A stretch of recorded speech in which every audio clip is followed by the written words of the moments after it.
Hey everybody, David here, and this is episode 10 of David's Movie and TV Talk, where I talk anything about either movies or television. It could be news, it could be reviews, and I'm going to be telling you my spoiler review on a new Netflix series called Stranger Things. I just binge watched this entire series. I just finished it this Saturday morning. I saw the first episode on Thursday because I was hearing all these things about it from Collider TV Talk and John Campia's podcast. And I saw the first episode on Thursday and I was interested. I got interested in the first episode, how it started off and where it was going. And I'm going to get into details, so just wait. This is spoiler review, so I'm going to get into spoilers. I just want to explain how I got into the show. So Friday night, Friday afternoon, I got home early from work, and I saw 2 more episodes. And I was like, holy cow, man, this show is getting really good, man.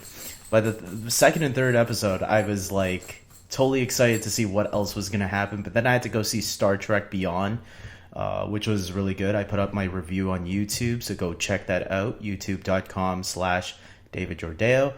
And so this morning, I decided to binge watch the rest of it. It's only 8 episodes, so it was really easy to binge through.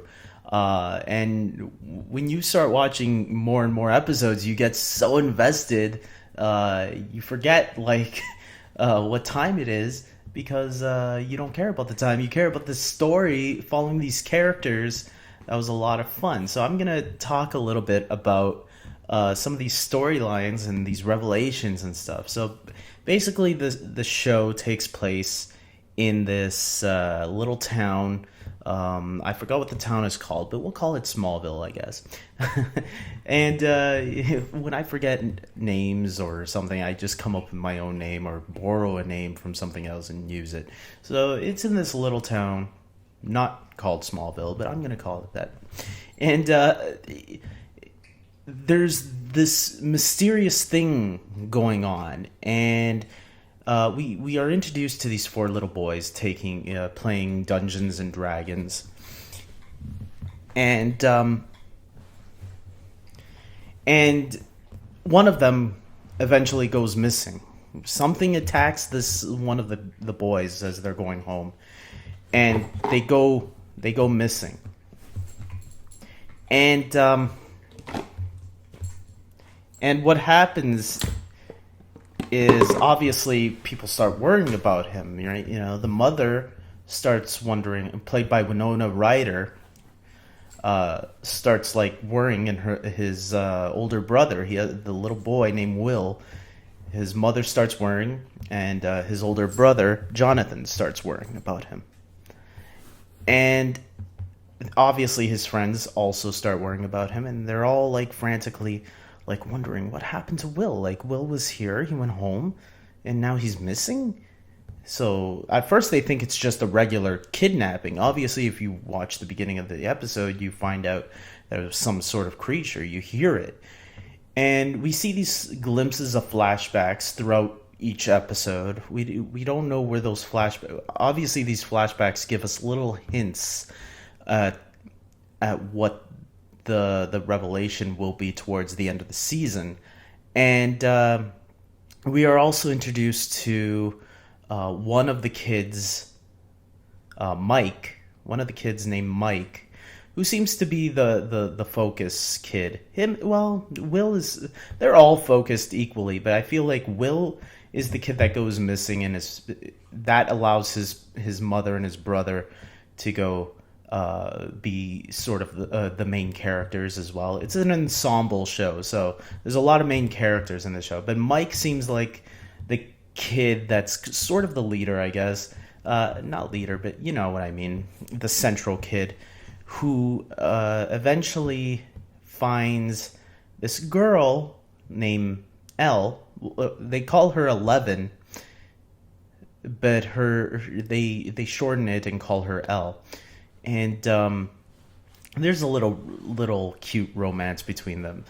And Mike has an older sister named Nancy who's dating a guy named Steve, who seems like a douchebag at first, but he kind of redeems himself towards the end of the season by helping them out. But she also has a little flirtation with Jonathan, Will's older brother, the older son of Winona Ryder's character. And Mike Will goes missing, which allows these kids to go on their own search. It kind of has a Goonies, E.T., Super 8 type feel to it. More closer to Super 8, because I think Super 8 had that sort of mood that this movie had. It was a creepy, dark, not too dark, dark, whatever, mood going on. There's also this police officer character named Jim Hopper, who's like investigating the disappearance of Will. And all these characters eventually come together towards the end of the season, because all of them are investigating, right? But nobody knows that this person knows this person knows that, because everybody's keeping secrets from each other. Which is funny, because one of the themes with the kids is that friends tell each other everything. But unless you're an older brother or older sister or a mother of the son, something that I guess wasn't that the girl, the teenage girl, Nancy, the older sister of Mike, she had a friend early on in the series. I think her name was Beth, and she went disappearing also, like by the third or fourth episode. And I guess because towards the end of the season, they do Hopper, the officer or the sheriff, and the mother, Joyce, played by Winona Ryder, both go into this other dimension, because they find out later there's another dimension, or they go through that. It's kind of like purgatory or something, like another realm, an upside down world, you can say, where everything's dead. It's the same world, but more darker and more. There's no one living there. It's sort of where the creature that's attacking this town lives, so to speak, and is bringing people to this world. And towards the end, obviously in the last episode, which I was just watching, you do see another body there that looks already dead, and I'm guessing that was Beth. I couldn't tell 100%, but now thinking about it, it makes sense if it was. But Will is still alive, and they eventually do get him. And I gotta say, man, this show, I loved it from beginning to end. It had a really nice pace to it. I never got bored once. I was always invested on what was going on with these kids. And they don't downplay the kids. A show like this, they could have downplayed the kids. The kids could have been annoying, but they don't. They feel like real kids.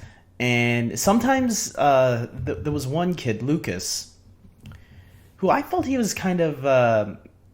I thought he was all right, but there were times where I felt he was getting a little annoying, because he was like dissing Elle, because there was some sort of jealousy, I guess. That's how they kind of explained it later. And he just wanted Elle to go away, because like he wasn't really believing her a lot of the time. But I'm like, she's proven quite a lot on what she knows and what she could do. I mean, if I saw a girl that could do powers, telekinesis and stuff like that, I'd be like freaking out and like, okay, we better listen to this girl and just follow whatever she says. But Lucas, I guess it's explained later that Lucas was kind of jealous of the friendship that they had, and he felt like he was being brushed aside or something. They do make up at the end, obviously, and Mike and all of them hug it out. 11 was an interesting character because by the end of the season, she has these powers. We're seeing most of her flashbacks through with her, and I believe she turns out to be. I might have interpreted this wrong, but this is from what I understood by watching the flashbacks.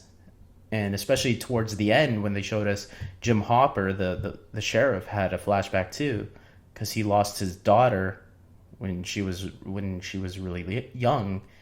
That 11 was his daughter who died of cancer, because later towards the end of the series, he put some egos and let go of my egos. Anyways, he put some of that and something else that she liked eating inside a little box in the forest. And the way I looked at it, and they showed flashbacks of his daughter who looked very similar to her, but younger, and who was dying of cancer. That's what it looked like to me. And so I guess that what they were saying was 11 was actually his daughter. That's what I got out from that. Also, they had a love triangle between Steve, the teenagers. Steve, who was the boyfriend of what's her name, Nancy. And Jonathan, he was kind of the lone wolf at first, but he kind of formed a friendship with Nancy, even though you can kind of see he had a little interest in her romantically. And she kind of showed that she had feelings for him too. And I actually thought they were going to get together at the end, but they kind of redeemed Steve a little bit, I guess. And I think he should have just been killed off. I would have liked it if they killed Steve off. There's always next season. They do set up something for next season, which I'll get into. But the Steve, I think he should have been killed off. And I think Nancy should have been with Jonathan, because Jonathan was a nice guy. He did some creepy shit in the beginning of the season, taking pictures of people. But he came up with a reasonable excuse. I mean, there's no reason for taking... there's no excuse, really, for taking creepy pictures from behind bushes. But what I'm trying to say is he kind of had, like, a logical explanation where, he was... people aren't always honest. And by him taking pictures of people, you see people at their most honest moments instead of, talking to them directly. And that's kind of true. People do hide who they really are.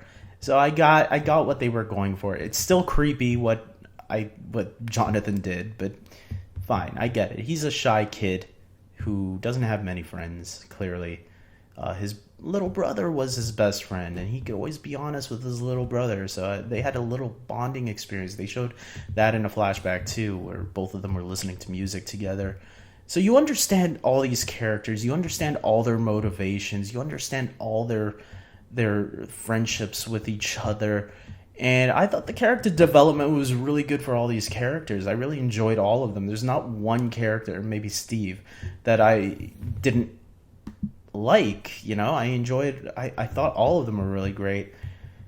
And then, obviously they save Will, and at the end of the season, Will seems to be okay. He's coughing a little bit in the hospital, but then the last scene has Will, the little boy who was kidnapped by the monster. Will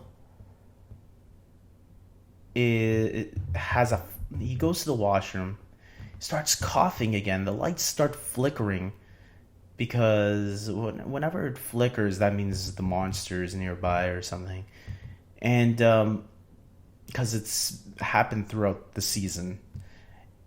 And what happens is he coughs up a part of the, I guess, the creature that was, or whatever it was that the creature had hooked up to him in his mouth, that the sheriff took out when they found him. There was still a piece of it inside of him, and that he coughed it out, and he looked a little freaked out by it. And this was obviously setting up something for if they come back for a second season, which I really hope they do, man. I really love this season so much. I want a second season right now. I want to see where they're going to go with a season 2, because I love season 1. I thought it was a great season all around. And I want to see more, man. I think this was a really cool Netflix show that I really enjoyed a lot. And obviously he didn't tell his mother or his brother anything. He just kept quiet. And that's fine, because that's why you want to leave something going for next season. And what will happen next season? Does this mean we're going to see more of this other dimension? I don't know. I am excited. I think I'm going to recommend this to anybody. If you're someone that has just listened to me spoil a lot about this show right now, I'm probably missing a lot of stuff that I should have talked about. But I'm talking more about, I guess, the more recent stuff that I saw in the last couple of episodes. But yeah, this definitely references to a lot of 80s movies, Spielberg. There was one part where I thought the kids are riding their bikes and away from these agents that are after them. And there was one part where I thought the bikes were going to fly. I'm going to say it. The bikes are going to fly. The bikes are going to fly. They're going to fly on the bikes, man. It's going to be like E.T., the extraterrestrial. They're going to fly across the moon or something like that. And they didn't. But there was a part of me that was reminding me of E.T., and I thought that was going to happen. It didn't, but it was a really cool show. Yes, series.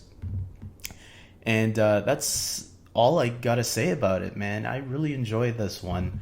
I won't do a non-spoiler review. I think a spoiler review is good enough. The show deserves a spoiled review. And if I talk non-spoilers, it's going to be hard for me not to say anything spoilery.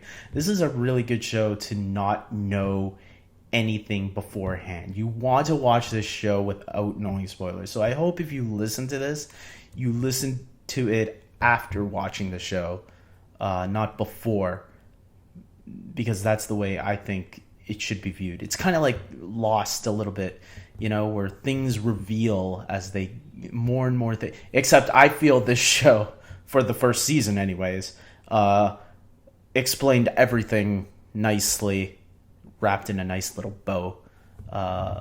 Unlike Lost, which didn't answer every question we needed. But whatever, that's another story. But 8 episodes, guys. It's easy to binge through.